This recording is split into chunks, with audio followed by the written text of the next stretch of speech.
Hello दोस्तों, स्वागत है आप लोगों को स्टडी कॉमेडी परवीन सर में। देखिए दोस्तों, आज मैं आप लोगों के लिए आ गया हूं लेकर 9th वालों के लिए एकदम तगड़ा क्लास चलेगी आज से। जी हाँ, बिल्कुल प्यारे भाइयों, फटाफट आप लोग 9th में अगर है तो सब्सक्राइब करके बेल आइकन को प्रेस कर लीजिए इस चैनल को, क्योंकि आप लोगों को चैप्टर बाय चैप्टर सभी चैप्टर का जो है सभी सब्जेक्ट का math, English, Hindi, science, social science सभी का एंड संस्कृत का सभी का जो है एकदम पूर्ण रूप से आप लोगों को क्लास कराया जाएगा इस चैनल पे। तो दोस्तों, बीएससीबी वालों सभी क्लास से एकदम सभी क्लास को एकदम पूरा कोर्स कराया जाएगा। तो आप लोग फटाफट इस चैनल को सब्सक्राइब करके बेल आइकन प्रेस कर लीजिए, ठीक है दोस्तों। तो चलिए देखिए, जीवन की मौलिक इकाई। जी हाँ, क्लोरोफिल हमारा आज का चैप्टर है। आज मैं जीव विज्ञान से क्वेश्चन लेकर आया हूँ, विज्ञान से, ठीक है। तो एक एक चैप्टर बाय चैप्टर हम लोग इसको सॉल्व करेंगे, ठीक है प्यारे भाइयों। तो देखिए, सबसे पहला चैप्टर है हमारा बायोलॉजी का, ठीक है। जीवन की मौलिक इकाई, जीवन की मौलिक इकाई, ठीक है दोस्तों। तो देखिए, क्लोरोफिल वर्णक युक्त प्लास्टिड को क्या कहते हैं? क्लोरोफिल वर्णक युक्त प्लास्टिड को क्या कहते हैं? जी हाँ प्यारे भाइयों, तो जान लीजिए आप लोग एकदम क्लोरोप्लास्ट कहते हैं। क्या कहते हैं? क्लोरोप्लास्ट कहते हैं, ठीक है। आप लोग कमेंट में आंसर भेजिएगा, मैं जरूर आप लोगों को रिप्लाई दूंगा, ठीक है। आप लोग बिंदास रूप से एकदम कमेंट कीजिएगा, कमेंट बॉक्स में कमेंट कीजिएगा, ठीक है। उसके बाद देख लीजिए 2 नंबर क्वेश्चन है हमारा, माइटोकॉन्ड्रिया एक अद्भुत कोशिका अंग है क्योंकि। माइटोकॉन्ड्रिया जो होता है बबुआ सब, एक अद्भुत कोशिका अंग होता है क्योंकि जो है इसमें आप लोगों का इसमें अपना डीएनए एवं राइबोसोम होता है, ठीक है। इसमें अपना DNA deoxy nucleic ribose acid and ribosome होता है, समझ गए। चलिए, तो उसके बाद हम लोग देखेंगे 3 नंबर क्वेश्चन। जी प्यारे दोस्तों, एकदम फटाफट पूरे सेशन के लिए आप लोग पूरे कोर्स कीजिए एकदम बिंदास इस चैनल पर। तो सब्सक्राइब करके बेल आइकन को जरूर से जरूर प्रेस कीजिए। जी हाँ, 8 to 12 एकदम 8 to 12 एकदम गर्दा उड़ा दीजिए चैनल पर, ठीक है। देखिए, निम्नांकित कोशिकांग में कौन केवल पादप कोशिकाओं में ही मुख्यतः पाया जाता है? निम्नांकित कोशिकांग में कौन केवल पादप कोशिकाओं में ही पाया जाता है, ठीक है प्यारे भाइयों। तो कौन है जो केवल पादप कोशिकाओं में ही पाया जाता है? तो जी हाँ, प्लास्टिड जो होता है केवल पादप कोशिकाओं में ही पाया जाता है, ठीक है जी। कौन सा कोशिकांग केवल पादप कोशिकाओं में पाया जाता है? तो प्लास्टिड। क्या समझे भाइयों? प्लास्टिड। जी बिल्कुल एकदम सही समझे आप लोग। चलिए देखिए, तारकाय का संबंध है, तारकाय का संबंध है। तो तारकाय का संबंध किससे है? तो स्पिंडल निर्माण से। किसके निर्माण से? तो स्पिंडल निर्माण से, ठीक है। तारकाय का संबंध किससे है प्यारे बच्चों? तो स्पिंडल के निर्माण से है। चलिए, उसके बाद नेक्स्ट क्वेश्चन देख लीजिए आप लोग। जी हाँ, अगर अभी तक सब्सक्राइब नहीं किए तो सब्सक्राइब करके बेल आइकन को जरूर से जरूर प्रेस कीजिए, ताकि जो है आप लोगों को जब तभी तो देखिए मंदिर जाते तो घंटा बजाते उसके बाद है ना प्रसाद मिलता है। जी बिल्कुल उसी प्रकार से आप लोग जी बेल आइकन को प्रेस कर लीजिए, तब जो है सबसे पहले आप लोगों तक वीडियो पहुंचे, ठीक है। तो देखिए, अगला क्वेश्चन हमारा 5 नंबर का कहता है। तो कहता है कि एक पादप कोशिका जंतु कोशिका से निम्नांकित में किसकी अनुपस्थिति के कारण भिन्न होती है? किसकी अनुपस्थिति के कारण भिन्न होती है? तो जी हाँ प्यारो भाइयों, तारकाय के अनुपस्थिति के कारण जो है एक पादप कोशिका जंतु कोशिका से भिन्न होती है, ठीक है। और अनुपस्थिति के कारण किसके? तो तारकाय के अनुपस्थिति के कारण, ठीक है बबुआ सब। चलो देखा जाइए, पादप के अगला क्वेश्चन है आप लोगों का, पादप के मूल रोम से जल प्रवेश निम्नांकित में किसका उदाहरण है? पादप के मूल रोम से जल प्रवेश निम्नांकित में किसका उदाहरण है? जी हाँ प्यारे भाइयों, तो किसका उदाहरण है? तो पराशरण का उदाहरण है। किसका उदाहरण है? पराशरण का उदाहरण है। कमेंट सेक्शन में आप लोग आंसर जरूर दीजिएगा। जी हाँ, जरूर दीजिएगा। चलिए, उसके बाद देखते चलिए। जी हाँ, 7 नंबर क्वेश्चन आ गया है जी, कोशिकाओं में मुख्य सवर्ण का कार्य संपन्न होता है। कोशिकाओं में मुख्यतः सवर्ण का कार्य संपन्न होता है। जी हाँ प्यारे भाइयों, देखते चलिए, एकदम देख लीजिए, एकदम देखिए, कोशिकाओं में मुख्य सवर्ण का कार्य संपन्न होता है। तो गोल्जी उपकरण के द्वारा। किसके द्वारा? तो गोल्जी उपकरण के द्वारा, ठीक है प्यारे भाइयों। गोल्जी उपकरण के द्वारा। उसके बाद देख लीजिए नेक्स्ट क्वेश्चन। चलिए, रसधानियों को घेरने वाली झिल्ली क्या कहलाते हैं? को क्या कहते हैं? रसधानियों को घेरने वाली झिल्ली को क्या कहते हैं? जी हाँ प्यारे भाइयों, यहाँ पर को हो जाता है, ठीक है। को क्या कहते हैं? ठीक है, रसधानियों को घेरने वाली झिल्ली को क्या कहते हैं? तब बउआ सब टीनोप्लास्ट कहते हैं। क्या कहते हैं? टीनोप्लास्ट कहते हैं। तो टीनोप्लास्ट किसको कहते हैं? तो रसधानियों को घेरने वाली झिल्ली को टीनोप्लास्ट कहते हैं। ठीक है प्यारे भाइयों, चलिए देखते चलिए अगला क्वेश्चन आप लोगों का आ गया है 9 नंबर क्वेश्चन। देखिए, कोशिकाओं में आनुवांशिक पदार्थ अवस्थित होते हैं। कोशिकाओं में आनुवांशिक पदार्थ अवस्थित होते हैं। तो जी, कोशिकाओं में आनुवांशिक पदार्थ कहाँ पर उपस्थित होता है? तो कहाँ पर? तो केंद्रक में। कहाँ होता है बबुआ सब? केंद्रक में होता है जी। एकदम देखते चलिए आगे आप लोगों का 10 नंबर क्वेश्चन।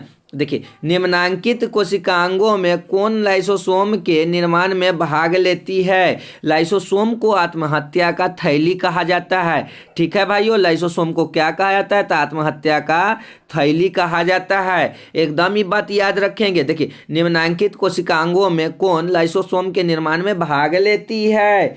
तो जी हाँ, रसधानी भाग लेती है। लाइसोसोम के निर्माण में कौन भाग लेती है? तो रसधानी। ठीक है, नोट राजधानी, दिस इज राजधानी। ठीक है, चलिए उसके बाद देखिए अगला क्वेश्चन है जी। बिल्कुल देखिए, जीव विज्ञान में कोशिका शब्द का प्रयोग सर्वप्रथम किसने किया?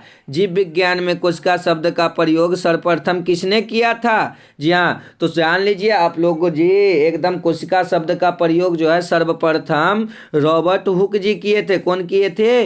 रॉबर्ट हुक जी। कहिया? तो 1665 ईस्वी में। ठीक है प्यारे भाइयों, 1665 ईस्वी में रॉबर्ट हुक जी ने कोशिका शब्द का प्रयोग किए थे। ठीक है, उसके बाद देखिए अगला क्वेश्चन। जी हाँ, आप लोगों का अगला क्वेश्चन आ गया स्क्रीन पे जी, देखते चलिए। देखिए, कोशिका में स्थित तरल जैविक पदार्थ को जेई पुरकिंजे ने क्या कहा? कोशिका में स्थित तरल जैविक पदार्थ को जेई पुरकिंजे ने क्या कहा? जी, जेई पुरकिंजे जी एक वैज्ञानिक थे। उन्होंने क्या कहे तरल जैविक पदार्थ को?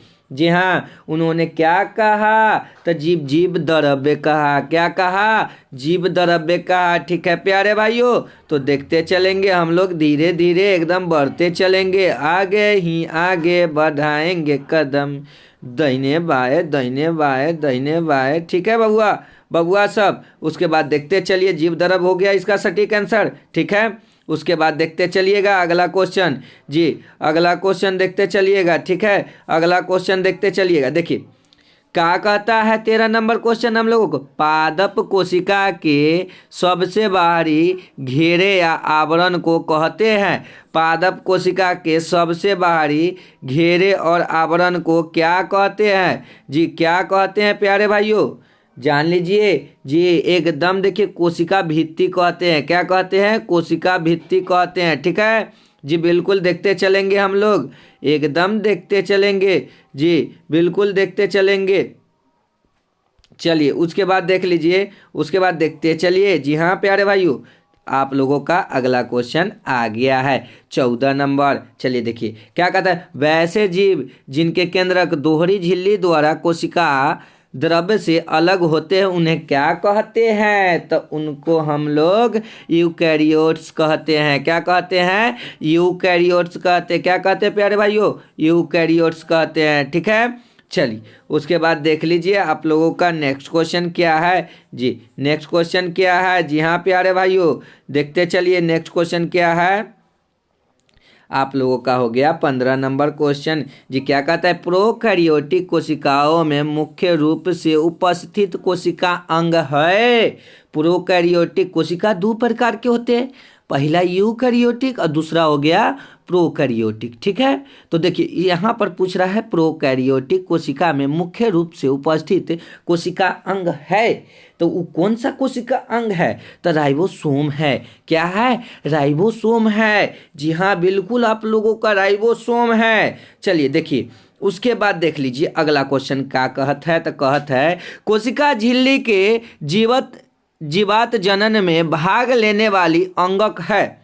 कोशिका झिल्ली के जीवात जनन में भाग लेने वाली अंगक है तो उ का है। तो जी अंतः प्रद्रव्यी जालिका है, अंतः प्रद्रव्यी जालिका है। ठीक है प्यारे भाइयों, अब देखते चलिए बबुअन लोगन, देखते चलिए। देखिए 17 नंबर क्वेश्चन देखिए, यकृत कोशिका में निराविष्करण की क्रिया होती है। यकृत कोशिका में निराविष्करण की क्रिया होती है तो कौन सी क्रिया होती है। तो चिकनी अंतः प्रद्रव्यी जालिका का कौन सी क्रिया होती है। तो चिकनी अंतः प्रद्रव्यी जालिका का। ठीक है प्यारे भाइयों, उसके बाद अगला देखिए, अगला क्वेश्चन 18 नंबर, निम्नांकित में कोशिकांग को पाचक थैली कहा जाता है। जी किस कोशिकांग को पाचक थैली कहा जाता है। तो जी हाँ, लाइसोसोम को पाचक थैली कहा जाता है। जी पाचक थैली जो कोशिका को पचा देता है और कोशिका मर जाएगा तो हम लोग भी मर जाएंगे, क्योंकि कोशिका के निर्माण से ही हमारा ब्लड का निर्माण होता है। जब ब्लड का निर्माण नहीं होगा तो हम लोग मर जाएगा। ठीक है बउआ सब जी, इसीलिए पाचक थैली कहिए कोशिकांग का, या फिर आत्महत्या के थैली कहिए तो लाइसोसोम। ठीक है, चलिए आगे की ओर बढ़ते हैं। जी हाँ प्यारे भाइयों, देखिए कोशिकाओं में एटीपी यानी कि एडिनोसिन ट्राइफॉस्फेट अणुओं का निर्माण कहाँ होता है। जी हाँ, एटीपी का फुल फॉर्म यहाँ दे दिए हैं, एडिनोसिन ट्राइफॉस्फेट। ठीक है, तो देखिए कोशिकाओं में एटीपी अणुओं का निर्माण कहाँ होता है। तो जी हाँ, कोशिकाओं में एटीपी का निर्माण माइटोकॉन्ड्रिया में होता है। किस में होता है। तो माइटोकॉन्ड्रिया में होता है। चलिए उसके बाद देखेंगे हम लोग लास्ट और आखिरी क्वेश्चन। ठीक है, रासायनिक अणु जिसमें कोशिकाओं द्वारा उत्पन्न ऊर्जा संचित की जाती है उसे क्या कहते हैं। रासायनिक अणु जिसे कोशिकाओं द्वारा उत्पन्न ऊर्जा संचित की जाती है उसे क्या कहते हैं। जी हाँ प्यारे भाइयों, तो उसको एटीपी कहते हैं, एडिनोजाइम